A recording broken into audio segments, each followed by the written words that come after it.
Hello and welcome to PM Express. My name is Nana Ansakwa. Today we are talking about tariff increases in the nation.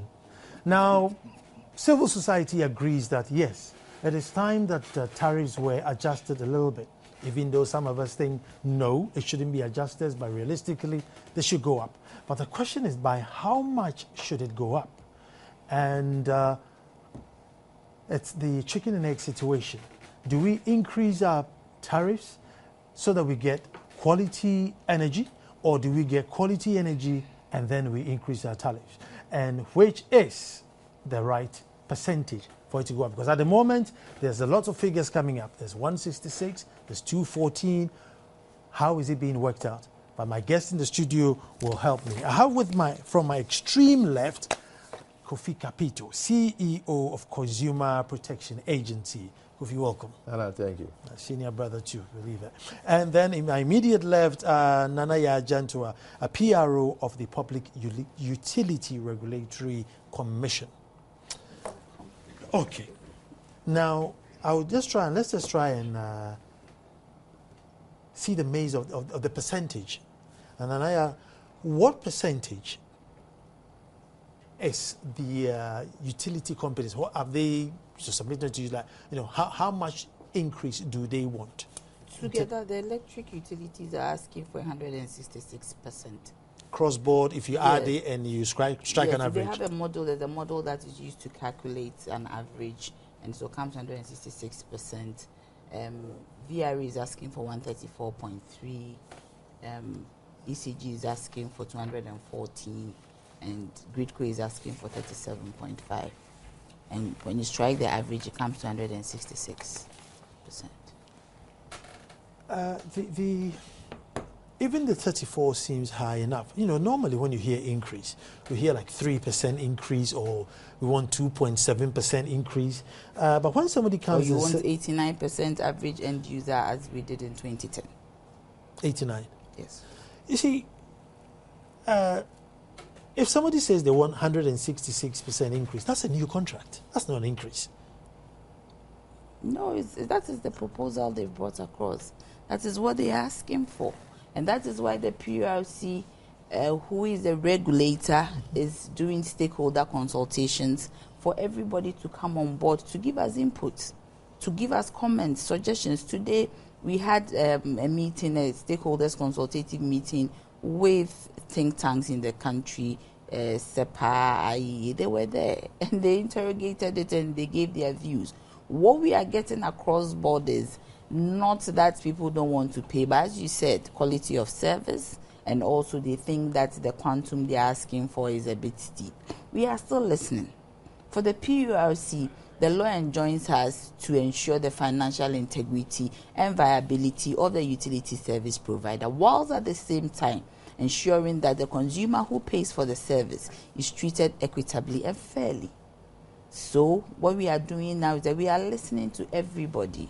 We are listening to key stakeholders. We are taking note of feedback coming from the media, and we are listening till the end of the month, first week of July. All we are doing is listening to proposal, listening to comments, listening to views, and that will form an input in our final decision when we start looking at the figures, interrogating them, and crunching the numbers. And I like equitable and fair. Yes. Because that's one thing that we don't get from the utility companies. They will blow your air conditioner, blow your TV with no apologies, with impunity. No one takes them to court, and that's it. In my area, in the last 3 days, absolutely no energy, no information whatsoever, but I just have to sit and wait until I get energy, so there hasn't been any equity for me or any fairness. And then my leading question, and I want you to answer both, is that even if we agree to... Okay. I do not think that, Nana, you are very right for you to sit when you don't have electricity for 3 days. In every area, there is an ECG office where you pay your bill. If your light is off for more than 24 hours, you need to go to the utility service provider whom you have signed a contract with. And when you bought that form to get a meter, to get a service, you signed a contract. You have to go to that service provider and tell them that you don't have power. But it's been there ever since. I don't think so. Some people get results, but if you go for 3 days, and I always say that we shouldn't sit and wait. If you go there for 3 days, you don't have power, certainly it's not load shedding. Certainly it's a fault. Certainly there's a problem on your line. I am not the one to be talking about this because I do not work with ECG. My institution is to regulate the utilities and ensure fairness. No, I was only arguing on the basis that when they come to you to suggest that, oh, because of X, Y, Z, you want to go up, you can then say that as far as equity and fairness is concerned, you haven't played your part, because they have to also play that part to justify their increase. Assuming everything was fine and you gave them go ahead, so yes, you can get your 166 increase. I haven't even got the electricity to use to give them that 166 increase so that they can then go and buy a transformer or whatever it is that they need. So then we're still at the same point. No, we are not at the same point. You see, that's why we are saying, I'm listening to you right now. Whatever you are saying, you're a key stakeholder, you are a consumer. We'll take it on board at the end of the day. But what we are saying is that the utilities have the legitimate right to bring proposals to PRC. The final decision depends on PRC. But we have to do what is mandatory. We have to do what is legal. So that at the end of the day, if anybody gets up to say that we are taking you to court because you didn't do the right thing, we will have proof that the processes are there, that we went through it. Kofi, no. We've agreed the tariffs. We are all happy. We've all won the lottery, so we will pay 166 increase. But I don't get electricity in my house, so that I will pay that 166 for them to collect it and buy a new transformer or wires or whatever it is they need that money for to give us the service. So then we end up in the same situation, because the electricity has to come for me to use it, so that I pay for it, so that we are all happy. But I don't get the electricity to pay for it. But in my case, it's prepaid. I've already paid for it. I can't use it, so I can top it up. In my case, I need to use up what's in the meter, so I can top it up. I mean, what's your take? It's interesting. If your house is facing that peculiar problem, well, the area, okay, I can understand. But if it is the area, I don't think the consumer has to do that. The utility company should know that the area is off. Lately, they've done something that is called a call center, where you can even call. Consumers call for days, and their problems are not solved. You see, I'm glad that they are just regulators, or they are the mediator between the utilities, consumers, and then the policymakers. So it's a good thing. But I would have wished if the utilities were here, in a sense that, look, when we met the PRC, based on the figures that was the percentage in money or monetary aspect, it was from about 17 or 19 pesos almost to about 58 pesos per kilowatt hour. So even if it's 19, and then it goes to about almost 60.5, you are looking at least minimum 200 plus in terms of percentage-wise in actual money. Like you said, I don't know any commodity in this world that is increased 100 or 200%. I don't mean to be harsh, but not even in the illegal drug area.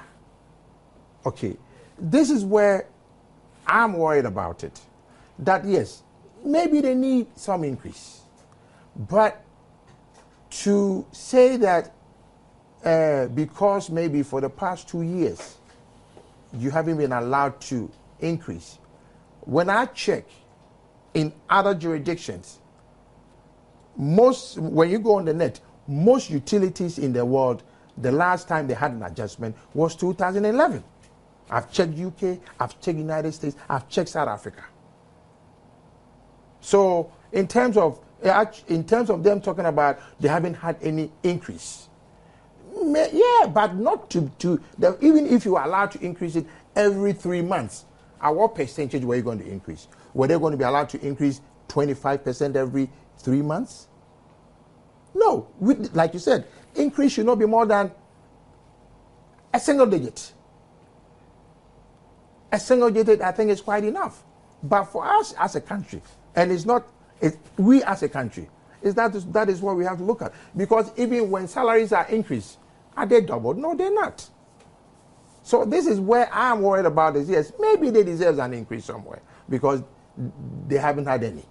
But to be allowed to whether 166, or as I talked about the money from 20 point something pesos to 60 point something pesos, it is a little bit on the higher side. Nanaya, one thing I presume the utility companies coming to you would have to state a case why they need to go up. And if we take electricity, I know that our wires are not insulated, so we lose a lot of energy while we're transporting the energy. Some of That's our the losses, that's the technical losses. Yeah, the technical losses. We lose a lot more than the average do because we haven't insulated our wires. The wires are somehow old, and so they even can get affected by rain, birds, some wind, bushfires, and everything. Trees, overgrown trees. Yeah. So what this increase, does it take into account that it's going to insulate the wires and stop overgrown trees to minimize the whole issue? Or will we come back to the table in 3 years and then they'll say, oh, Nanaya, we need to increase our bill, thing again because our wires are not insulated, the trees are still overgrowing, and so give me another 100%? Nana, you know what? That's why I said I'm not the right person to be at this forum, but I would try and explain things. You see, the basic thing that we are looking at that everybody is losing sight of is the depreciation of our CD. Most of the products of the utility service providers is dollar indexed. We don't produce transformers in Ghana. Yes, of course, we produce some cables here. Most of the equipment that they use are dollar indexed. The crude oil that VRE buys to power the thermal plants are bought in dollars. The last time we gave them a tariff was in 2010. In 2010, when we gave them a tariff, the dollar was, I think, 1.45. Now we are looking at a dollar rate of maybe 2.1, 2.0. So basically, even with the depreciation of the CD, that is one thing that we have to look at. We have to also look at the growth in demand. Electricity demand is growing at 10%, and they need to put in more equipment. Apart from wires that needs insulation, they have to put in more transformers, they have to put in stabilizers, voltage stabilizers. Now, they want to push voltage stabilizers at certain points to even measure the kind of voltages that are going into people's homes. So that at the end of the day, if there is a fire outbreak in a home, they can know exactly, or in a shop or in a place, they can know exactly what it is that caused the fire. These are all things that they need to do. Gridco need to expand the transmission system. They need to strengthen the transmission system. I always say that Gridco is the kid on the block. They just came in. They were part of VRE and they were unbundled to be on their own. There is also VRE. They have to buy crude oil. They have to maintain their plants. So basically, this is something that they have to get some kind of tariff to shore up the value of the tariff. That is why the PURC also introduced the automatic adjustment formula. The automatic adjustment formula is a mechanism that allows the PURC to adjust tariffs on a quarterly basis. We can adjust it downwards, stay where it is, or increase it depending on the situation, depending on the parameters that is existing in a particular context. So, with automatic adjustment formula, for instance, in 2011, we had to reduce the tariff of the utility service providers because we were not happy with the quality of service in a certain quarter. When we did that, it enabled them or strengthened them to do better. So in September 2011, we gave them a 3% adjustment using the automatic adjustment formula. Going on, we noticed that there were lapses in the quality of service. So we said that to improve your efficiency, to improve the way you do things, we are not going to give you a tariff. And also we had on our calendar a major tariff review that we are doing now. Right now, what we have done is that the forms that they filled for their proposals, we are asking for every little thing that they use the money for, into detail. So based on that, we ask them to put together what they are going to use the money for in case they get an increase. You see, this is a proposal that has been presented. Let everybody see it as a proposal and let's move forward. Let's make input to it, candid inputs, honest inputs. Let's comment on it. Let's say what we want to say about these proposals and let's move it from there. I don't think that we should be very populist about this. These are proposals. They say this is what they want. Let's interrogate it. We've given the proposals to almost everybody who can read and understand. Let's interrogate. For me, we need input, honest input. Like today, what happened? They gave honest inputs, even attitude now. They told the utilities about their attitude. They told them about the way they do things. I mean, it was an open, frank discussion, and that is what the PURC wants. And we are collating all these views that at the end of the day, it is going to form the basis of a final decision. Nana, one more question before I go to... don't you think the reason why society is panicking is because they know that eventually they will get what they want, i.e. the increase, and that's why they're panicking? I don't know. I can't tell. Because you see, this is what they have brought. And once they have brought this, the PURC, we have to work on it. And the key thing, one of the key things that we need is your suggestion, is your comment, is your interrogation. Do you get me? So I do not think, you see, we don't have to speak in a vacuum. Is there any historical basis that people have to say that when they ask, they get? If we are going to use historical basis to talk about the issue that they get, then it is wrong. Because historically, looking back, if you go into the time PURC was established till now, anytime they ask for an increase, they even complain that we, the PURC, we are on the side of the consumer. Well, Kofi, then there's no cause for alarm. But before you answer that, crude oil, $1.45 to $2.01, $2.02. So what is a fair increase? Let me say this: when your appliances are being damaged, when your foodstuff is being spoiled, there's nothing populist about it. It's a reality. Okay, when she was talking about the dollar to the CD, 150, 140 something, now it's 2 something. If you look, it's about 26, 27% upwards. So why are we being hit by 166? If it's the dollar, the reality of the consumer in Ghana is very, very real. It's whereby things are happening, business are collapsing, security-wise, hospitals. We have to look at it. There's nothing populist about it. Yes, we want electricity. There's no two ways about it. What I'm saying is the consumer is only asking for what is due and fair. Okay, what I'm saying is if we look in 2009, we were told a similar story. Not the same story, similar. Oh, our machines are not this, and the dollar this, and this. Deja vu. You begin to worry. Is it a repeat thing? Okay, the question is, do we even hold the utilities to the task? Answer yes. Yes, okay, we'll give you the 166. Give us guarantees. Give us assurances that maybe in 3 months, in 6 months, or in a year, this will be a thing of the past. Nobody can give you that guarantee in Ghana. So we should not say people are doing a populist thing. This is the reality in Ghana. And it's not just this particular time. It's been happening because of laziness on behalf of governments that has come into this country.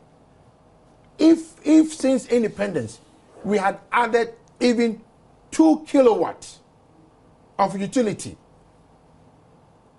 okay, we will not be here. Do you know how long we has been on the drawing board in Ghana? It just came on when? About a month ago. We has been there since post-colonial days. Okay, what I'm saying is we haven't planned as a nation. People talk about, oh, population has quadrupled. Excuse my French. Which country is not growing? Every country is growing. That is why they put in measures. Okay, if the machines are being absolute, what do? You change them. If workers are lazy, you talk about attitude now. Yes, if the attitude of the people are not proper, who does it? The management or somebody has to do it. I don't work for ECG. I don't work for Gridco. I don't work for VRA. I don't work for PURC. I don't have any business going to fire anybody over there. So the people that are put there, if people are complaining about their attitude, it's not my duty. I can only complain. And it's due to the fact that I have faced that. That's why I'm complaining. It's not because I don't like the people. The issue is reality is reality. Yes, we have a crisis at the moment. There's no two ways about it. We all know that. But let's find a better way of solving it. If it's a matter of join, consulting, yeah, we are consulting. It's all about all of us contributing. But there's nothing populist about it. It's the reality of the people of Ghana. Because if you go home right now and you don't have electricity, how do you feel? I mean, 3 days, like you said, you don't have to go to ECG. ECG should know that this area has been out for 3 days. I don't have to go there. Okay, this is the excuses that we give. No, the question is, if I don't have water in my neighborhood, it's not like maybe a new area. How many times have people reported that there's a pipe burst somewhere? How long does it take for the water to be fixed? Today, I was at a friend of mine's house, right? And I was even shocked. And I don't know, because I called Ghana Water Company and they say they are going to check into it. You know, 1 month, a residential house, they claim she has consumed 431 liters. The money-wise was about almost 600 CEDs. It's cheaper for the lady to buy a water tank every month. 6 million. And, so they said this is very, very, something that they think they need to check. But I'm just saying, even if water is coming, as I was a kid, I would stand underneath the tap. It's not even bathing with it. Drinking. We have sat in this Ghana. That Ghana water, for some strange reason, Ghanaians believe is not wholesome to drink anymore. But guess what? Some of the pure water, they use the same Ghana water to do it. So what you talk about the institutions, what are they doing to revamp themselves? Okay, to make me believe that it's okay for me to go and drink water. One thing that I want to throw in here is... I want to correct something. Yeah. I don't want Kofi to think that if I say being populist about the tariffs about complaints, if you calculate all these things and you say it is 382 for everybody is populist, that's not the truth. That is what I am saying. I'm not saying that the complaints people are making about the services not being... I'm a consumer myself, my light goes off. But I'm saying that we shouldn't be populist about the figures, because the actual thing is 166% they are asking for, not something like 382. Nobody has mentioned... Because I heard people saying I heard he himself saying 382 after he has finished a meeting. Do you get me? He's a key stakeholder. We consult him largely. Apart from him being my brother, he's also a key stakeholder. We consult him largely. So I'm saying that he should not quote me wrongly. I'm not saying that when people complain that they don't have the service, sometimes I do agree with him. It's not populist. But for anybody to throw into the air that the figure is 382 instead of 166, for me it is populist. That is all. No, with all due respect, okay. I am not a technical person. Mm-hmm. I don't know the mechanism that is used to calculate it. Based on the percentages, I know figures. I know how to add. Maybe you have a unique way of doing it. So you have to let me know that, that is the way we do it. But based on the figures that is there, that is the assumption that everybody will come up with. If you say somebody is going from 8.45 to 19.8. Okay, it's 134.3. Somebody is going from 2.8 to 3.4. It's 37%. No, I'm just what I'm saying. The day that we met, you people were there. Okay, it wasn't just me. There were other people, including the next day that members of parliament came, the select committee. It was all, like I'm saying, if there's a better way of calculating it, let the people know that, it is not 3 or 4, whatever, but it's 166. But if I, the layman, I don't work for water, I don't do calculations. So all I'm saying is, since I came here, I've never mentioned any percentage. I mentioned the money, which is true. At the end of the day, like I said, we need electricity. We need to grow as a nation, become an industrial country just like any other country in the world. The issue is, yes, what are we doing to get energy? Energy is not just about getting energy, but for Ghanaians to be able to afford it. Assuming that we even go at this 166. And there's an issue. See, we are not even looking at that.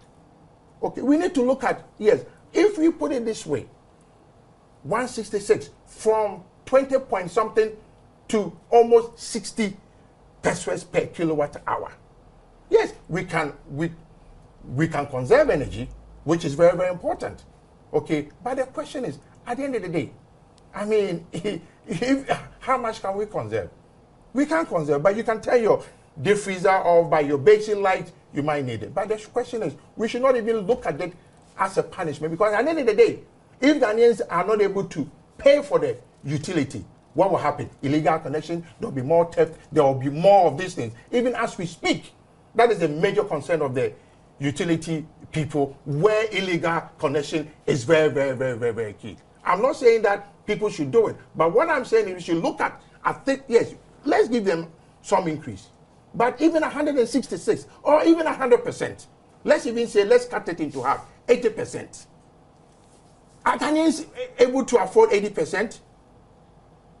One thing that I want to look at is, well, two. Ever since I was growing up, there's always been power cuts.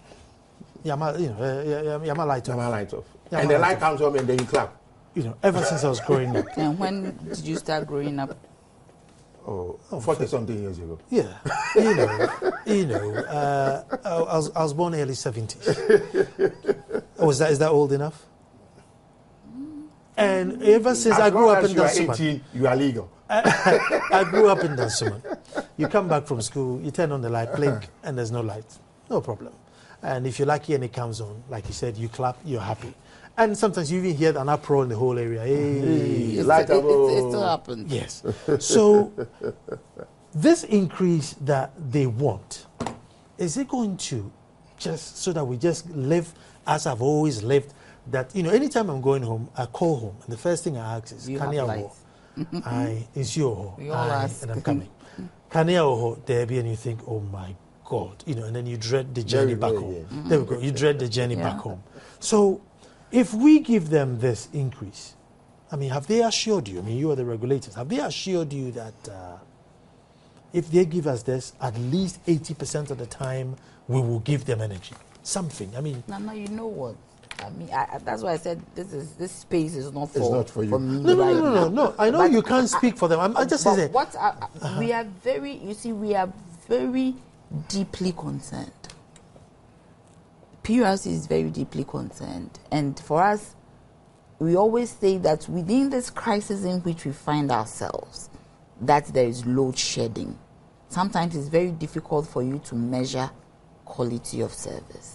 But even with that, beyond the load shedding, the way the load shedding sometimes is even managed is a problem. And also we can see a situation where after load shedding, there's going to be a lot of faults in the system. Why? Because the equipment that are used to distribute electricity were not manufactured to be tampered with. So as they switch it on and switch it off, they weaken it. That is also a headache that we have to deal with. But we are very concerned, and The assurances we are getting from them is not verbal assurances. That's why I'm saying that we are going through a stakeholder consultative process. This is not our time to talk. This is the time of the utility service providers to tell the public what they want. But if I'm being forced to talk now, what I'm going to say and tell the public is that we are going to take word by word. It's even in their proposal. Whatever, in case we give them the increase, what they are going to do to ensure that there's quality of service. Let's all pray that Akosombo stays the way it is, that there's no drought. Let's all pray that we get some gas so that there's some relief. Let's all pray that there is no accident anywhere on any of the plants and that we are in a normal situation. We are going to demand from them key, not even our benchmarks. Because if you take our benchmarks, these benchmarks that are already factored into the tariffs, we are going to take from them their own word, stamped on paper, ink, type, signed, that this is what we are going to use, whatever money we'll get. If they do not do it, we have a leeway. That is the automatic adjustment formula. That every quarter we can review whatever has been given. We will take it back. So we're going to take their word for it, and if they don't do it, that's exactly what I want to find out. Yeah. If they don't do it, our head's going to roll. Are they going to sack from the top, or are they going to sack from the bottom, so that somebody makes sure that the work is done? We're going for a quick break, and we're coming right back.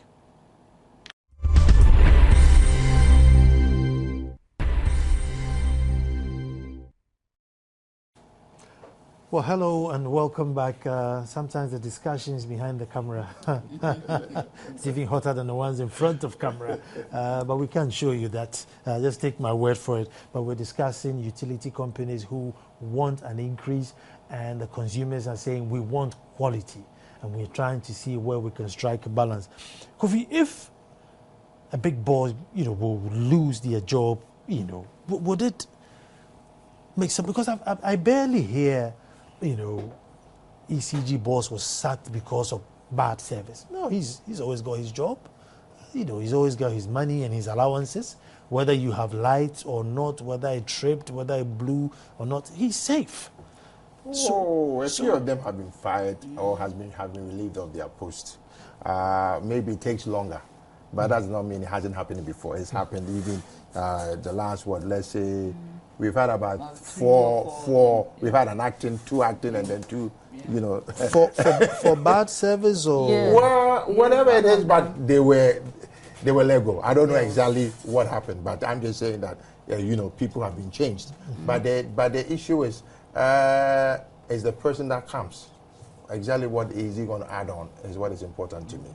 If they say half of Akosombo is working, so they fired somebody, and they bring you, and you still stay there, and the same half is still working, then it wasn't even worth sacking the first person anyway. But at least you should add a quarter to the half to make it three quarters. Then I know we are moving ahead. The issue is maybe, I don't know, okay, maybe that would bring some sort of, I don't think it's just firing them. I think we need to give them what's it called? Conditions. What's it called? Performance benchmark. Performance benchmarks. Okay, that they have to sign. That, okay, fine. If you give me this job, we are here. I promise in a year I'll move you here. In 2 years we'll be here. Then we know we can actually access them and know that this is how they are moving. Yeah. Because at the end of the day we are all Ghanaians, and I'm sure every Ghanaian wishes Ghana well. So it's just a matter of making the person know that he or she has a responsibility. That yes, we will not let you. I mean, we should even do this probation period, okay, whereby if it's in 90 days or 120 days, we haven't seen anything, you go. Yeah. I'm sure that will bring some, discipline and some awareness, and people be more ready to commit and not have that, relaxed thing that that is the usual way of doing business. In Ghana, there's sanity and a Germanica. We should not do Germanica. We should actually go after people for them to be more responsible. Yeah. So, you want to add to it? No, I'm just saying that, for instance, in Zambia, they, as a regulatory tool, they can recommend that the CEO or the utility be sacked.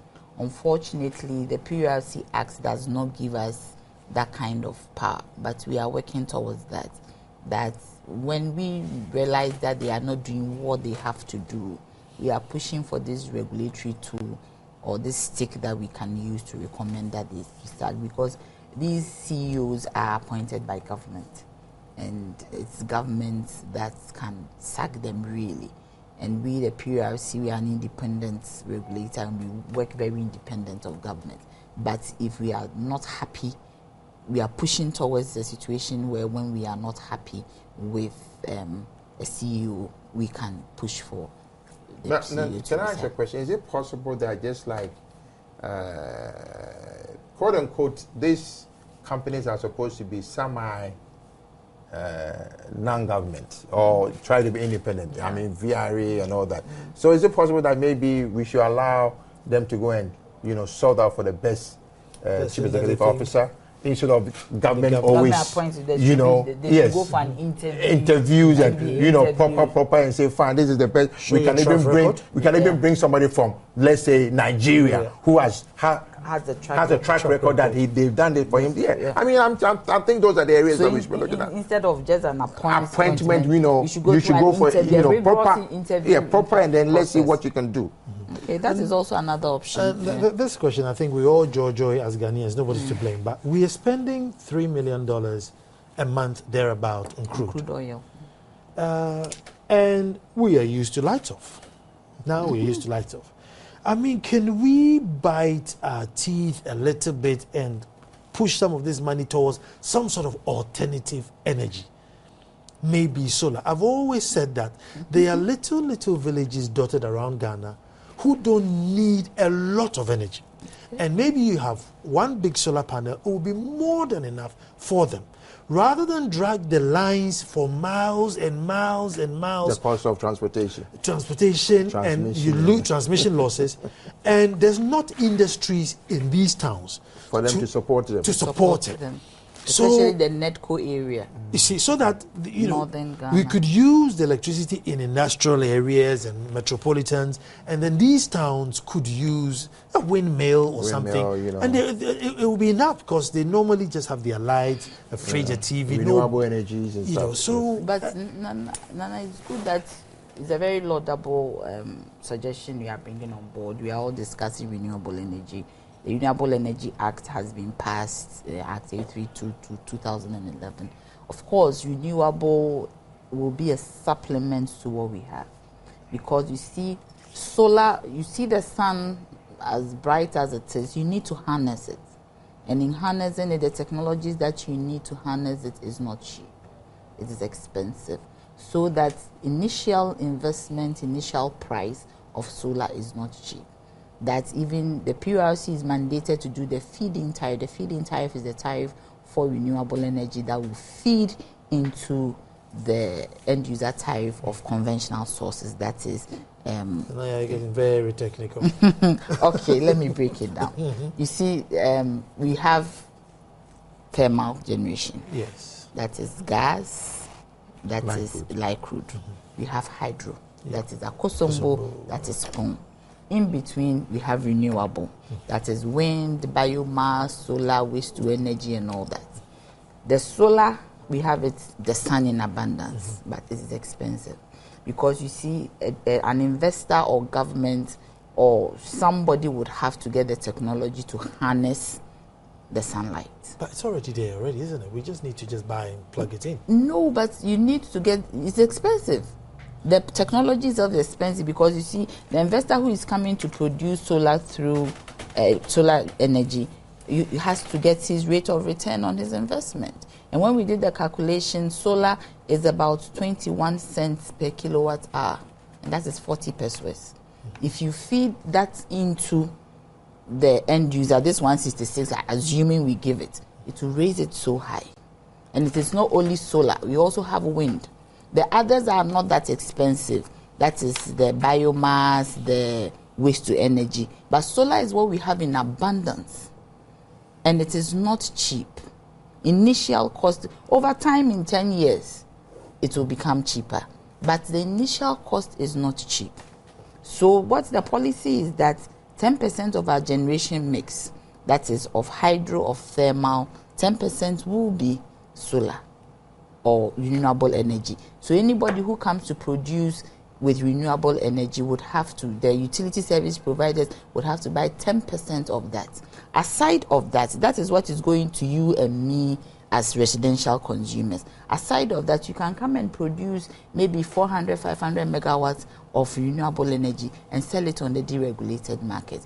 Which is the deregulated market? The deregulated market is the bulk customers. We have the steel companies, we have the mining companies, we have Gasem, we have all these big companies. You can come and produce, but for now, in protecting the interest of the consumer, we are even crying with hydro and thermal. So if you want to add solar onto it, or you want to add renewable energy at the price that we are calculating, it's not going to be easy on us.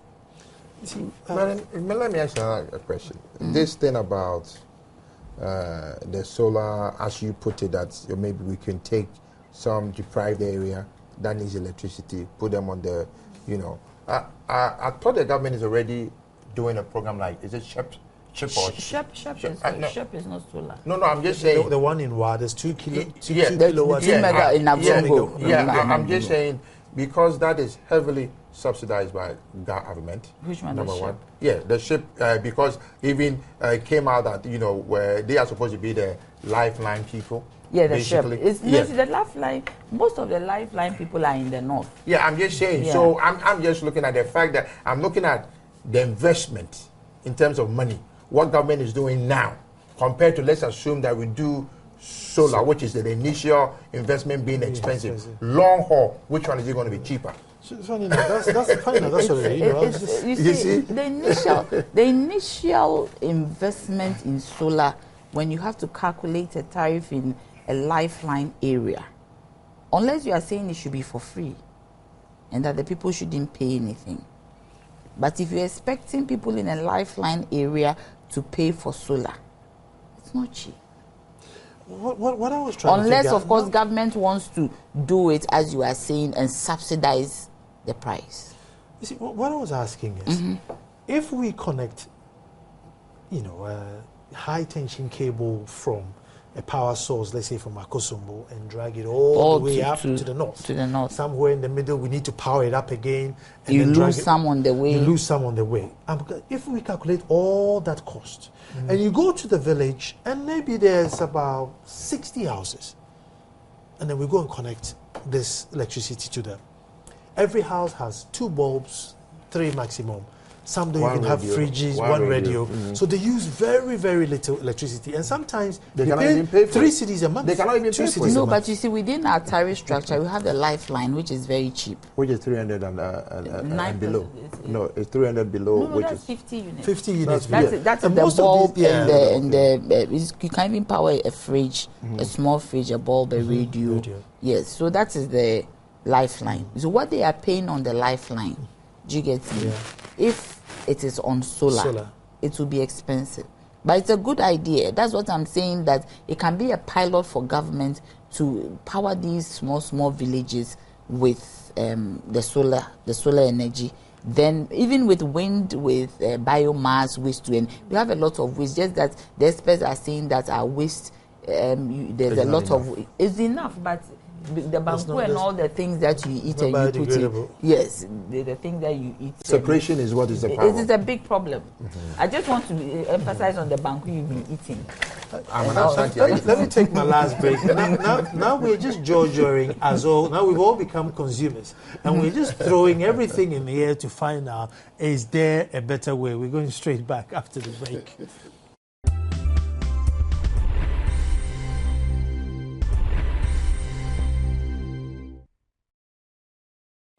Well, welcome back to the show. We're still talking utility prices and how much is a fair price to increase, and indeed innovations. What will solve the problem long term. Nana, I'll start with you. I mean, you are PURC, and you look into these proposals and everything, and from all indications, everything now is just a quick fix.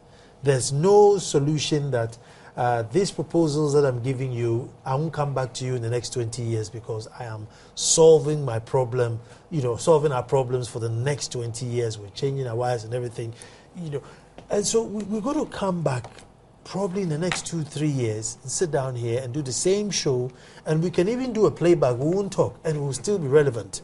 You see, so when we go past this, when we do this show and things have improved, then it means we've gotten somewhere. Maybe they might come back for maybe a review, but not as steep as they're asking for. You see, the reason why I say that is because today, for instance, we sat with the MD for ECG, and my boss told them categorically, plainly, that we are doing our stakeholder consultations, but when we finish, we are taking input. You are listening. You know what the people are thinking. We need assurances from you. And he said, yes, there's a need to improve quality of service. But it is a chain. You see, the point is that they have to tell their own story. There are times that it is not even the fault of ECG. I don't have to even come and say it is not my duty. So many times, but because they interface with us, with the public, they are the people we blame. I think that wherever they are, they should come and talk about their own issues.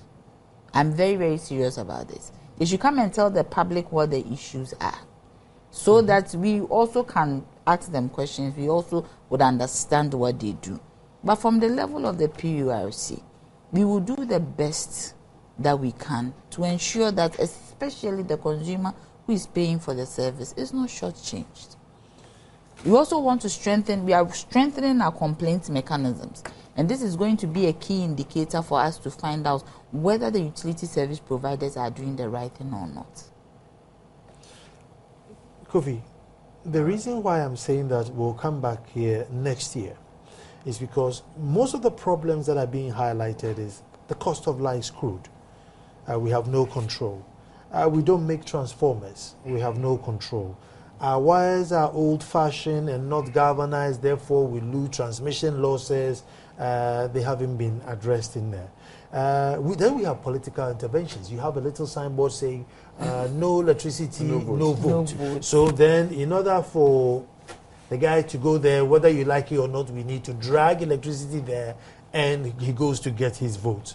Now, all these things have not been addressed. The only thing we are hearing is that because of the price of crude oil, the non-availability of gas and the dollar to the city. So give me more money. So by all means, next year we will come. You see, no, I don't think you see, I agree, because like you said, the dollar and the CD would always fluctuate. The light crude, the crude also be jump the up same and thing. down. Yeah, it's possible, but what is interesting is in Ghana when things are reduced. I mean, when all these things are, like the oil prices fall, like the gas, whatever will fall, most of the time it doesn't reflect back to the consumer in terms of, okay, we gave them 166. That's the only time we are all CPP, forward ever. When it was expensive, she's a CPP. I'm a CPP lady. The CPP lady. The whole family is CPP. You know. So the issue is, we need for them to tell us something that will make us comfortable. Things that will not make us feel 6 months down the road, see a client. Not just tell. Okay, we need for them to put it on paper, a contract, whereby the average Ghanaian can even decide that, I will take them to court, because based on the contract, the promises that they made. All those things, I think it will be proper. I'm just saying that there's a lot of issues in there, not just the wine, in terms of even we as a nation. Lately or last week, they just introduced the electrical code system in Ghana, whereby we are allowing appliances that are not supposed to be on our market to come on our market.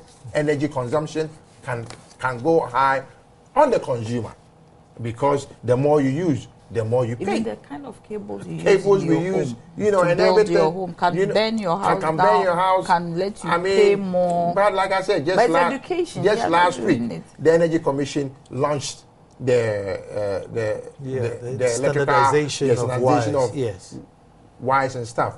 The issue is now they were talking. I'm not cutting. It's not enough for us institutions to just launch documents. I And put them understand. down. That's what I'm saying. At least follow it Yes, through. you All I'm to do saying some is education at for least- people to understand what it is.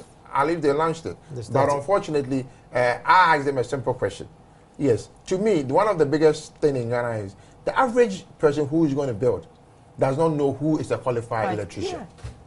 I do agree with you, Pepe. On this one, I do agree with you. On that note, viewers, well, it's been an insightful discussion. I think it's one that we have to keep on at it and insist that the consumer has rights and that the consumer should know their rights and pursue it. And this time, like we said, we need it on paper, and everyone should know exactly what they are giving us in exchange of that increase in tariff, so that anytime you're going to pay your tariff, you know that because I am paying this tariff for the next 3 months, I shouldn't have power cuts or any fluctuations, and if I do, I can take them on. My name is Nana Ansakwa. Tomorrow will be with you with a personality profile. Thanks for watching.